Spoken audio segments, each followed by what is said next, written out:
नमस्कार प्यारे साथियों, एक बार फिर से स्वागत है आप सभी का हमारे इस ऑनलाइन स्टडी प्लेटफॉर्म पर। हम सभी पढ़ रहे हैं प्रत्यावर्ती धारा सिद्धांत के बारे में, यानी कि एसी थ्योरी के बारे में। आज जो है एसी थ्योरी की ये 7वीं क्लास होने वाली है। कौन सी? पार्ट 7।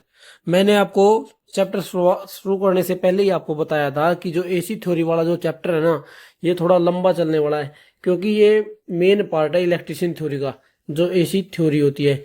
इसलिए हम इसे ज़्यादा विस्तार से पढ़ रहे हैं, और विस्तार से पढ़ना भी ज़रूरी है दोस्तों, ठीक है ना। इसके जो टॉपिक है ना, उनको क्लियर करना बहुत ज़रूरी है, ताकि आगे आने वाले जो चैप्टर है ना, उनमें आपको कन्फ्यूज़न ना हो। ठीक है दोस्तों, अगर आप हमारे चैनल पर पहली बार आए हो तो चैनल को सब्सक्राइब कर लीजिए, वीडियो को लाइक कर दीजिए। अगर आप हरियाणा ALMSA की तैयारी कर रहे हैं तो लगातार हमारे इस बैच से जुड़े रहिए, ताकि आने वाले हर एग्जाम में आपको इसकी हेल्प मिल सके। अगर आपका कोई फ्रेंड है, वो भी हरियाणा ALMSA या फिर सेंटर के कोई भी एग्जाम की तैयारी कर रहा है, जैसे DRDO, इसरो, बार्क, DMRC, तो आप उसको भी हमारे इस बैच के बारे में बता सकते हैं। ठीक है दोस्तों, हम अपने इस YouTube चैनल पर ना पूरी थ्योरी की क्लास डालने वाले हैं, सभी चैप्टर्स की। ठीक है दोस्तों, अभी हमारा फिलहाल चल रहा है एसी थ्योरी वाला चैप्टर। ठीक है, तो चलिए वीडियो को स्टार्ट करते हैं। कल हमने आखिरी में क्या पढ़ा था? रेजोनेंस कंडीशन के बारे में पढ़ा था। किसके बारे में? Resonance condition. रेजोनेंस की रेजोनेंस क्या होता है? अनुनाद। किसके बारे में पढ़ रहे थे हम? अनुनाद के बारे में पढ़ रहे थे कल हमने आखिरी में क्या पढ़ा था अनुनाद में, कि अनुनाद की कंडीशन जो है कब पैदा होती है? जब एक्सएल का मान जो है XC के बराबर हो जाए। किसका मान? जब इंडक्टिव रिएक्टेंस का मान कैपेसिटिव रिएक्टेंस के मान के बराबर हो जाए, तो उस कंडीशन को हम क्या बोलते हैं? रेजोनेंस की कंडीशन बोलते हैं। और ये जिस फ्रीक्वेंसी पर पैदा उत्पन्न होती है, क्या? जिस कंडीशन पर उत्पन्न होती है उसे हम बोलते हैं रेजोनेंस फ्रीक्वेंसी, FR। इसका मान हमने कल क्या पढ़ा था? 1/2 पाई √LC। रेजोनेंस फ्रीक्वेंसी का मान क्या है? 1/2 पाई √LC। और एक पढ़ा था हमने ओमेगा आर। ओमेगा आर यानी कि रेजोनेंस पर ओमेगा की वैल्यू कितनी निकाली थी हमने 1/√LC। ओमेगा आर की वैल्यू कितनी आई थी? 1/√LC। ठीक है दोस्तों, ये हमने कैसे निकाली थी, ये हमने कल की क्लास में आपको बताया है। ठीक है, अगर आपको पता करना है कि ये जो रेजोनेंस फ्रीक्वेंसी है ये कैसे निकली और ये ओमेगा आर की वैल्यू कैसे निकली, तो आप पहले कल वाली क्लास देख लीजिए। और क्या देखा था हमने? अनुनाद की कंडीशन में क्या होता है? जो सोर्स वोल्टेज का मान है वो रेजिस्टेंस वोल्टेज के मान के बराबर हो जाता है।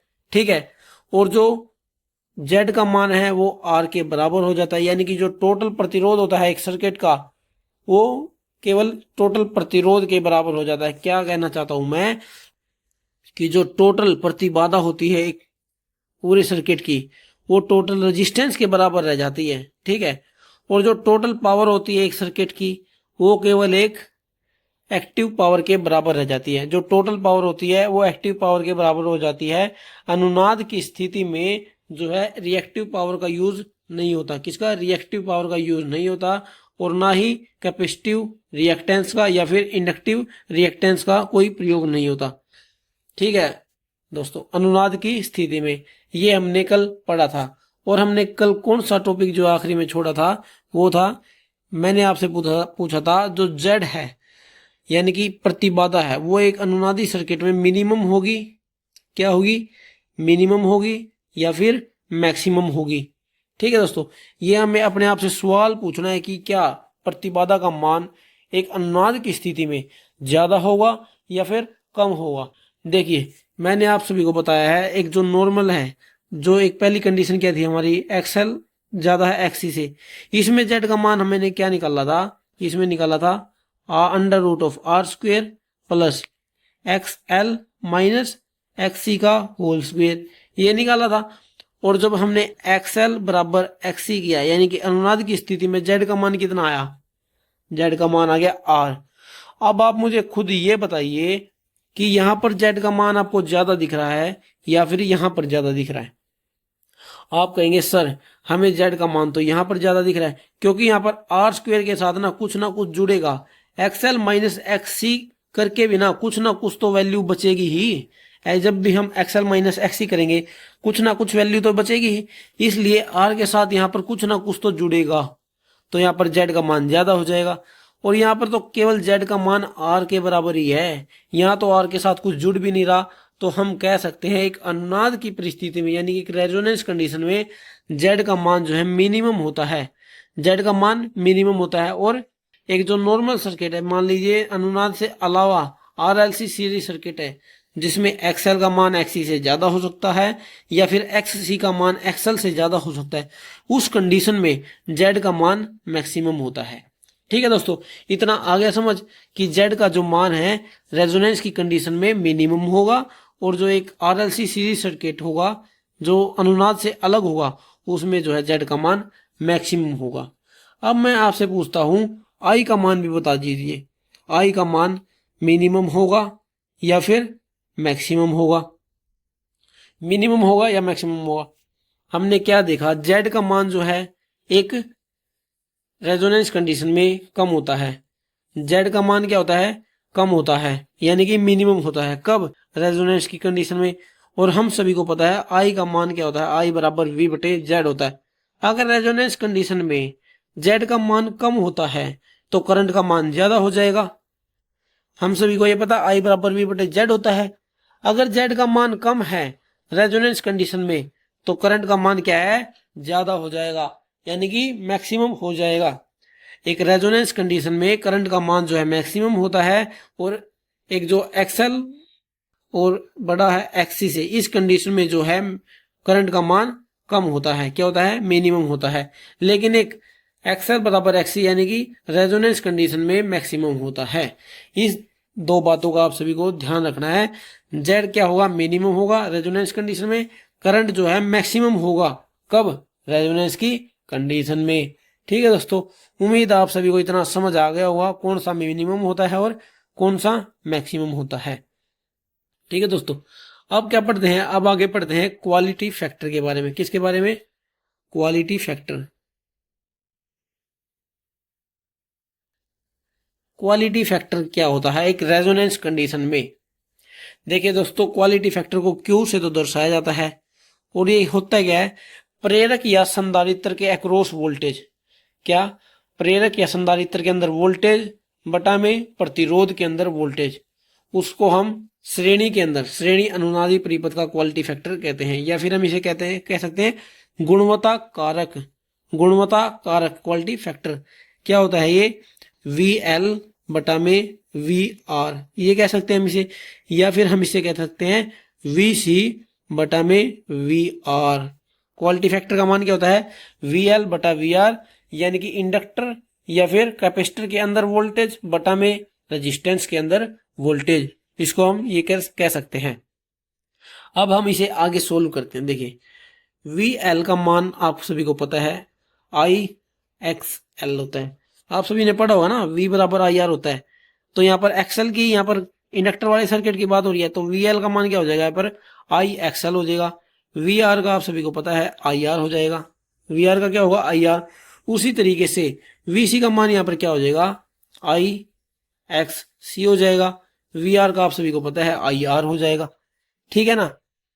और इससे अलावा और क्या देखना है, एक्सएल, एक्सएल का मान आप सभी को पता है कितना होगा, एक्सएल का मान कितना होता है, 2 पाई एफ एल होता है। और एक्ससी का मान 1/2 पाई एफ सी होता है। ठीक है, और आज एक शुरुआत में हमने क्या पढ़ा है क्लास में, ओमेगा का मान कितना होगा, 1/√LC होता है, 1/√LC होता है। ठीक है, अब इस फॉर्मूले में ना हम मशीन का मान रखेंगे। क्या बताया मैंने आपको, वी एल बटा में वी आर, वी सी बटा में वी आर। वी एल का मान रख देंगे आई एक्स एल, नीचे आई और आर। उसी तरीके से वी सी का मान रखेंगे। पहले हम ना ये वाला सोल्व करते हैं, इससे क्या आंसर आता है। ठीक है, आई से आई कटेगा, क्या देना बचेगा, एक्स एल बटा में आर आ गया, एक्स एल बटा में आर आ गया। और एक्स एल होता है क्या है, ओमेगा एक्स एक्सएल को क्या कह सकते हैं हम, ओमेगा एल कह सकते हैं। और नीचे रह गया और क्या रह गया नीचे, और ऊपर किसका मान रखा हमने, ओमेगा एल का, नीचे रख दिया और एक्सएल का मान आ गया ओमेगा एल, नीचे आ गया। अब ओमेगा को हम क्या लिख सकते हैं, अभी मैंने आपको क्या बताया, ओमेगा को लिख क्या सकते हैं, 1/में under root of L C लिख सकते हैं, आर पहले से ही नीचे है, ठीक है। ऊपर क्या बच गया, ऊपर बच गया एल, ठीक है। इतना आ गया समझ। ओमेगा को हम क्या लिख सकते हैं, मैंने आपको बताया ओमेगा की वैल्यू क्या होती है, 1/में under root of L C होती है। ओमेगा की वैल्यू हमने रख दी 1/में under root of L C, आर यहाँ पर पहले से ही है, और ऊपर क्या बच गया, एल बच गया। अब इसे अगर हम आगे सोल्व करें तो क्या आएगा, 1/में नीचे बचेगा आर, जो ये एल है अंडर रूट ऑफ एल, ऊपर जाएगा तो क्या बन जाएगा, एल बन जाएगा, अंडर रूट एल बन जाएगा, अंडर रूट एल बन जाएगा, और नीचे क्या बच गया, अंडर रूट सी बन गया। अब आप कंफ्यूज हो गए यहाँ पर, अंडर रूट एल बटा में अंडर रूट एल से अंडर रूट एल कैसे बना। देखिए इस चीज को भी मैं ना आपको सोल्व करके दिखाता हूँ। आपने मैथ में रैशनलाइजेशन तो पढ़ा ही होगा, क्या पढ़ा हुआ, रैशनलाइजेशन। 1/में अंडर रूट एल को क्या लिख सकते हैं, ये 1/, अंडर रूट एल ही है ना, 1/, अंडर रूट एल है। रैशनलाइजेशन मेथड लगाते हैं इस पे, ऊपर भी अंडर रूट एल से गुणा, नीचे भी अंडर रूट एल से गुणा। ऊपर क्या बन गया, अंडर रूट एल, नीचे क्या बन गया, एल। जब इनको अंडर रूट एल और अंडर रूट एल जब गुणा होते हैं तो ये एल बन जाता है, ठीक है। यहां से ये बन गया। अब यहाँ पर एल जो पहले से ही ऊपर रखा हुआ है, एल तो यहाँ पर पहले से ही ऊपर रखा हुआ है। अब इसको एल को यहाँ पर रख दे, एल से एल गुणा हो जाएगी, क्या बचेगा ऊपर, अंडर रूट एल बन जाएगा। क्या बन जाएगा, अंडर रूट एल बन जाएगा, ठीक है दोस्तों। इतना आ गया ना समझ आपको। ये वैसे मैथ का पार्ट है, ये मैंने आपको बता दिया है। क्या बन गया यहाँ पर, 1/r अंडर रूट एल बटा सी। क्यू का मान आ गया, किसका, क्यू का मान क्या आ गया, 1/r under root of L बटे सी। ये किसका मान आ गया, क्वालिटी फैक्टर का मान आ गया। कब, सीरीज सर्किट के अंदर, कब, सीरीज सर्किट के अंदर, ठीक है दोस्तों। और अब आप कहेंगे सर ये तो आपने करके दिखा दिया, ये तो हो गया इंडक्टर से। अब V क्यू बराबर, एक मिनट इसको थोड़ा इधर करके लिखते, क्यू बराबर वी सी बटा वी आर से भी करके दिखा दीजिए, इससे क्या आंसर आएगा, वी सी बटे वी आर से। चलिए इससे भी करके देख लेते हैं। वी सी को क्या लिख सकते हैं हम, आई एक्स सी, आई एक्स सी, नीचे आ गया आई आर, आई से कट गया आई, और यहाँ क्या बच गया, एक्स सी बटा में आर बच गया। एक्स सी को हम क्या लिख सकते हैं, ओमेगा सी लिख सकते हैं, एक्स सी को हम ओमेगा सी लिख सकते हैं। आप अगर आपको ना यहाँ कंफ्यूज होने की जरूरत नहीं है, अगर आपने अपने जो पीछे ही क्लास देखी है ना, फिर तो आप कंफ्यूज हो गए नहीं। एक्स सी को हम ओमेगा सी कैसे लिख सकते हैं, ये मैंने अपनी पिछली क्लासेस में आपको बताया, और एक बार नहीं कितनी, क्या पता कितनी बार बताया है आपको, एक्स सी को ओमेगा सी कैसे लिख सकते हैं, ठीक है ना। आज चलो एक बार फिर से बता देता हूँ। एक्स सी को हम, एक्स सी का मान क्या होता है, 1/में 2πf सी होता है। अब 2πf को क्या कह सकते हैं हम, 2πf को क्या कह सकते हैं हम, 1/ओमेगा सी कह सकते हैं। क्या कह सकते हैं, 1/ओमेगा सी कह सकते हैं, ठीक है। 2πf का मान ही ओमेगा होता है, क्या, 2πf का मान ही ओमेगा होता है, ठीक है। इतना आप सभी को समझ आ गया होगा, ठीक है। अब चलिए करते हैं इसको आगे। एक्स सी का मान क्या कर सकते हैं हम, एक्स सी का मान 1/ओमेगा सी, मैंने अभी आपको बताया, ठीक है, 1/ओमेगा सी, और क्या है, इंटू आर, 1/ओमेगा सी इंटू आर, ठीक है। अब जो है ओमेगा का मान क्या होता है, ओमेगा का मान होता है 1/में under root of L C, 1/अंडर रूट ऑफ एल सी। ऊपर यहाँ पर सी इंटू आर पहले से ही है, सी इंटू आर ये पहले से ही रखा हुआ है यहाँ पर। इतना आ गया समझ। अब आगे क्या करना है, देखिए जो ये अंडर रूट सी है, सी के साथ क्या बन जाएगा, ये यहाँ पर बन जाएगा 1 में जो अंडर रूट एल है, ये तो ऊपर चला जाएगा, अंडर रूट एल इधर आ जाएगा, ठीक है, अंडर रूट एल इधर आ गया। अब नीचे क्या बच गया, अब नीचे बच गया R into under root of C. ये अंडर रूट ऑफ सी कैसे बचा, वही रैशनलाइजेशन वाला मेथड लगाना। कैसे, यहाँ पर क्या है, 1/अंडर रूट सी है, ये देखिए 1/अंडर रूट सी है ना, यहाँ पे ऊपर नीचे सी की गुणा कर दीजिए, यहाँ से क्या बन जाएगा, अंडर रूट सी बटा में सी, और ये जो सी है ये जो पहले से ही सी रखा हुआ है, इस सी से हम ये जो सी है ये काट देते हैं, यहाँ पर बचेगा क्या बचेगा, फिर यहाँ पर अंडर रूट सी बचेगा। अंडर रूट सी क्या बन गया, एक अंडर रूट ऑफ एल, एक minute, under root of L बटा में यहाँ क्या बच गया नीचे आर, जो ये पहले सी बचा हुआ आर, आर, और जो यहाँ पर ये सी से सी को जो हमने ये करके निकाला है, तो यहाँ पर क्या बचेगा, सी बचेगा। इसको हम लिख सकते हैं 1/r under root of L बटा सी। यहाँ पे भी क्वालिटी फैक्टर का मान वही आ गया जो यहाँ पर है। ठीक है दोस्तों, जो क्वालिटी फैक्टर का मान यहां पर निकल के आया ना, किससे, वी एल बटा वी आर से, वही क्वालिटी फैक्टर का मान जो है यहां पर निकल के आ गया किससे, वी सी बटा वी आर से। उम्मीद है आप सभी को क्वालिटी फैक्टर समझ आ गया होगा। ये आपको याद रखना है कि क्वालिटी फैक्टर का मान क्या होता है। आप सभी को पता है वी एल बटा वी आर, या फिर वी सी बटा वी आर, या फिर हम सब कह सकते हैं इसको आगे सोल्व करने से 1/r under root of L बटे सी। ये भी हम जो है इसको क्वालिटी फैक्टर को कह सकते हैं। ये जो है मेन चीज है क्वालिटी फैक्टर, ये आप सभी को याद रखना है कि क्वालिटी फैक्टर होता क्या है। ठीक है दोस्तों, अब आगे कुछ चीजें और समझाता हूं आपको। देखिए, अगर जो है सप्लाई फ्रीक्वेंसी का मान, क्या, सप्लाई फ्रीक्वेंसी का मान अगर रेजोनेंस फ्रीक्वेंसी से ज्यादा है, किससे, रेजोनेंस फ्रीक्वेंसी से ज्यादा है, तो वो सर्किट किस प्रकृति का सर्किट कहलाएगा, वो कहलाएगा इंडक्टिव सर्किट। कैसा, इंडक्टिव। ये मैं किसकी बात कर रहा हूं, आपको रेजोनेंस कंडीशन की बात कर रहा हूं, किसकी, रेजोनेंस कंडीशन की, और वो भी सीरीज सर्किट के अंदर। किसकी, रेजोनेंस कंडीशन सीरीज सर्किट के अंदर। ठीक है, उसकी बात बता रहा हूं। अगर सप्लाई फ्रीक्वेंसी का मान कम है रेजोनेंस फ्रीक्वेंसी से, तो वो सर्किट किस प्रकृति का होगा, वो किस प्रकृति का होगा, वो धारित है, यानी कि कैपेसिटिव।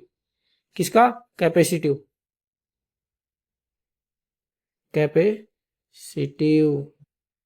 कैपेसिटिव सर्किट, कैपेसिटिव प्रकृति का होगा। ठीक है, यानी कि धारितीय प्रकृति का होगा। यदि सप्लाई फ्रीक्वेंसी का मान ज्यादा है रेजोनेंस फ्रीक्वेंसी से, तो वो प्रेरकीय प्रकृति का होगा। अगर सप्लाई फ्रीक्वेंसी का मान कम है रेजोनेंस फ्रीक्वेंसी से, तो वो एक कैपेसिटिव यानी कि धारितीय प्रकृति का कहलाता है। ठीक है, ये एक याद रखने वाली चीज है ये भी। ठीक है, और कब है ये, रेजोनेंस कंडीशन में। कब, रेजोनेंस कंडीशन में और सीरीज सर्किट के अंदर। रेजोनेंस कंडीशन है सीरीज सर्किट के अंदर। ठीक है, ये भी याद करने वाली चीज है। ये हमने पढ़ लिया आरएल, हमने क्या क्या पढ़ लिया, हमने पढ़ लिया आर सर्किट पढ़ लिया, pure resistor circuit, pure capacitive circuit, और pure inductive circuit, pure inductive circuit. ठीक है, ये हमने पढ़ लिया। उसके बाद हमने पढ़ा RL circuit, RL series circuit, फिर हमने पढ़ा आरसी सीरीज सर्किट, फिर हमने पढ़ा आरएलसी सीरीज सर्किट। ठीक है दोस्तों, ये सभी हमने इसमें एसी थ्योरी वाली क्लास में पढ़ लिया है। अब बात आती है आरएल पैरेलल सर्किट की, आरसी पैरेलल सर्किट की, और आरएलसी पैरेलल सर्किट की। देखिए, इन आरएल सीरीज और पैरेलल में कोई ज्यादा अंतर नहीं है। अगर आपको ना आरएल सर्किट समझ आ गया, आरएल सीरीज सर्किट समझ आ गया, तो आरएल पैरेलल सर्किट समझने में आपको कोई ज्यादा दिक्कत नहीं आने वाली है।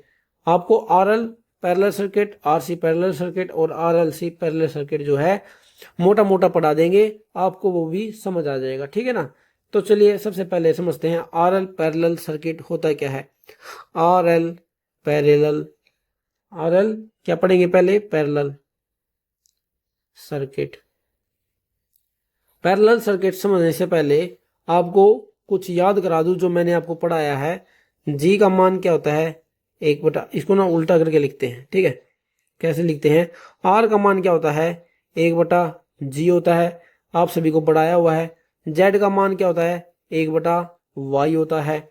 एक्स का मान क्या होता है, 1/b होता है। इतना सभी आप सभी को याद होगा। ठीक है ना, आर को क्या कहते हैं, 1/g, जेड को क्या कहते हैं, 1/y, एक्स को यहाँ पर बी जो है ससेप्टेंस होता है, वाई एडमिटेंस होता है, जी यहाँ पर कंडक्टेंस होता है। ठीक है, और यहाँ पर ये मैंने ना अपनी पिछली क्लासेस में बताया हुआ है, ये चीज जो आपको है पूरे विस्तार से बताया है। यहाँ पर ना मैंने आपको याद कराने के लिए लिखा है ये मोटा मोटा। ठीक है ना, अगर आपको ये समझना है ना क्या होता है, आप पिछली क्लासेस देख लीजिए, आपको ये समझ आ जाएगा, ठीक है। क्योंकि पैरेलल सर्किट में इस चीज को समझना बहुत जरूरी है, ठीक है ना। देखिए पहले ना एक आरएल पैरेलल सर्किट बना लेते हैं हम।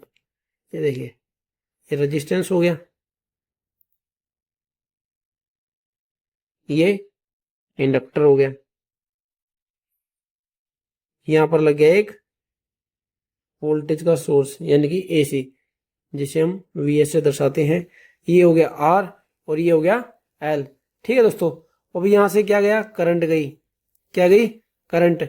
अब आप सभी को पता है जो एक पैरेलल सर्किट होता है, एक जो समांतर सर्किट, समांतर परिपथ होता है, उसके अंदर जो है हर एक एलिमेंट के अंदर वोल्टेज सेम होती है। क्या है, हर एक सोर्स के अंदर यानी कि हर एक एलिमेंट के अंदर वोल्टेज का मान समान रहता है। बदलता किसका मान है, करंट का, क्योंकि करंट का मान तो सीरीज के अंदर सेम रहता है और पैरेलल के अंदर वोल्टेज का मान समान रहता है, ठीक है। तो हम जब भी आरएल पैरेलल सर्किट के बारे में पढ़ेंगे तो हम रेफरेंस किसको मानेंगे, किसको, क्या रेफरेंस किसको मानेंगे, करंट, उसको, वोल्टेज को, किसको, वोल्टेज को। वोल्टेज को रेफरेंस क्यों मानेंगे, क्योंकि इसमें हर एलिमेंट के अंदर जो है वोल्टेज का मान समान रहता है, वोल्टेज का मान समान रहता है। और इसमें जो आई एस का मान क्या होगा, आई एस का मान, आई एस का मान यहां पर होगा I R plus I L, और ऊपर लग जाएंगे इनके वेक्टर के साइन, क्योंकि एसी की एक दिशा होती है, ठीक है। यहां पर हमने जो सीरीज सर्किट के अंदर क्या पढ़ा था, सीरीज सर्किट के अंदर तो वी एस बराबर V R plus V L समझा था। क्यों, क्योंकि वहां पर जो है वोल्टेज अलग अलग होती है, वहां पर अलग होता है। और यहाँ पर आई एस बराबर I are plus I L क्यों लिखा है, क्योंकि यहाँ पर केसीएल लग रहा है, यानी किरचॉफ का करंट लॉ लग रहा है। इस पॉइंट से आने वाली धारा और जाने वाली जो धारा है उसका मान समान है, ठीक है ना। इसलिए यहाँ पर आई एस का मान I L plus I R है। केसीएल जो आप सभी ने पढ़ा होगा, किरचॉफ का लॉ, अगर नहीं पढ़ा है तो पिछली क्लासेस देख लीजिए, डीसी थ्योरी की क्लासेस में मैंने जो है केसीएल का लॉ समझाया हुआ आपको, ठीक है ना, किरचॉफ लॉ समझाया हुआ है। तो यहाँ पर आई एस का मान क्या होगा, I R plus I L. अब चलिए इसका फेजर डायग्राम बनाते हैं। क्या बनाते हैं, फेजर डायग्राम। आई एस बराबर I are plus I L, पर लग गया वेक्टर के साइन, ठीक है। अब बनाते हैं इसका, अब ये क्या हो गया, वोल्टेज। रेफरेंस क्या ले लिया हमने, वोल्टेज, क्यों, क्योंकि वोल्टेज सेम रहती है समांतर परिपथ में, ठीक है।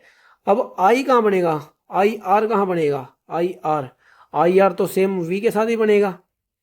आई आर क्या है, वी के साथ ही बनेगा। क्यों बनेगा, क्योंकि एक रजिस्टिव सर्किट में वोल्टेज और करंट के बीच में 0 डिग्री का एंगल होता है, इसलिए आई का मान जो है वी के साथ ही बनेगा, ठीक है। अब बात आई आई एल की, आई एल कहां बनेगा, आई एल बनेगा नीचे की ओर। कहां पर, आई एल बनेगा नीचे की ओर। क्यों बनेगा नीचे की ओर, क्योंकि आप सभी को पता है एक इंडक्टिव सर्किट में वोल्टेज और करंट के बीच में 90 डिग्री का एंगल होता है। कितने डिग्री का, 90 डिग्री का एंगल होता है। और वोल्टेज क्या है, वोल्टेज लीड करती है, वोल्टेज लीड करती है आई से, ठीक है ना। वोल्टेज अग्रगामी होती है, इसलिए जो है, और हम अग्रगामी और पश्चगामी किस हिसाब से देखते हैं, एंटी क्लॉकवाइज, किस हिसाब से, एंटी क्लॉकवाइज के हिसाब से। अब पीछे आगे आगे वोल्टेज भाग रही है, पीछे पीछे करंट आ रहा है, ठीक है। तो इसमें जो आई एस का मान कहां बनेगा, आई एस का मान बनेगा, देखिए यहां पर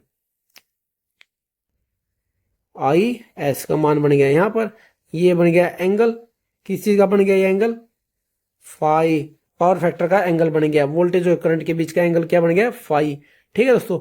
इतना आ गया समझ। अब क्या करना है यहाँ पर, अब कुछ नहीं करना, अब इसमें बस पाइथागोरस थ्योरम लगा दीजिए। पाइथागोरस थ्योरम क्या कहती है, आई एस स्क्वेयर बराबर I R square plus I L का स्क्वेयर, आई एल का स्क्वेयर। यहां से बन गया आई एस बराबर under root of I R square plus I L का स्क्वेयर। ये किसका मान आ गया, ये आ गया आई एस का मान। आई एस का मान कब, आर एल पैरेलल सर्किट में, आर एल पैरेलल सर्किट में आ गया, ठीक है दोस्तों। उम्मीद आप सभी को इतना समझ आ गया होगा, ठीक है दोस्तों। अब आगे चलते हैं। देखिए हमने ना सीरीज सर्किट में तो सीधा क्या लिख देते थे, सीरीज सर्किट में तो लिख देते थे हम R प्लस जे एक्सएल। इसमें जो है पैरेलल सर्किट में ऐसे नहीं लिख सकते हैं। क्यों नहीं लिख सकते हैं? क्योंकि जो है इसमें करंट अलग अलग होता है हर एक एलिमेंट के अंदर। अब आई का मान क्या होता है? आई का मान आप सभी को पता है V बटे जेड होता है। हमें यहाँ पर V बटे जेड का मान रखना, ये मान रखना पड़ेगा। यहाँ पर देखिए इसमें जो है ये कैसे किस तरीके से निकाला जाता है आप सभी को समझाते हैं। अब मैंने आपको बताया आई एस बराबर I are plus I L होता है, ठीक है। अब आई एस का मान यहाँ पर हम रखेंगे तो क्या आएगा? V बटे जेड आएगा, V बटे जेड आएगा। और यहाँ पर क्या बनेगा? V बटे आर बन जाएगा, यहाँ पर V बटे एक्स एल बन जाएगा। आ गया दोस्तों इतना समझ?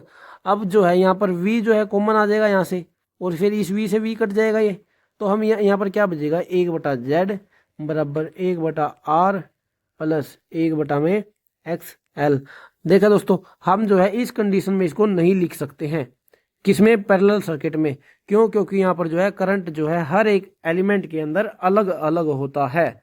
अब मैंने आपको पैरेलल सर्किट समझाने से पहले ही आपको बताया था कुछ चीजें, क्या कि 1 बटे जेड को क्या लिख सकते हैं? वाई लिख सकते हैं, या फिर हम कह सकते हैं जेड को हम 1 बटा वाई लिख सकते हैं। इसको उल्टा करेंगे तो ये बन जाएगा, ठीक है ना। तो 1 बटे जेड को यहाँ पर हम क्या लिख सकते हैं? वाई लिख सकते हैं। क्या लिख सकते हैं? वाई लिख सकते हैं। 1 बटे आर को क्या लिख सकते हैं? जी लिख सकते हैं, प्लस जे जो एक काल्पनिक भाग को दर्शा रहा है। एक्सएल को क्या लिख सकते हैं? बी लिख सकते हैं, बी एल। जो ये जे है ना दोस्तों, ये काल्पनिक भाग को दर्शाता है, या फिर ये हमें ये बताता है कि जो सर्किट है वो लीड करेगा या लैग करेगा। क्या करेगा? जे हमें ये बताता है कि जो सर्किट है वो लैग करेगा या फिर लीड करेगा, ठीक है। ये एंगल के बारे में हमें बताता है, ठीक है। वाई बराबर जे जी प्लस जे बी एल, ये बन गया इसका, ठीक है ना दोस्तों। इतना आ गया समझ? इसको हम इस कंडीशन में लिख सकते हैं, ना कि इस कंडीशन में, ठीक है। इस कंडीशन में जो है हम इसे नहीं लिख सकते हैं।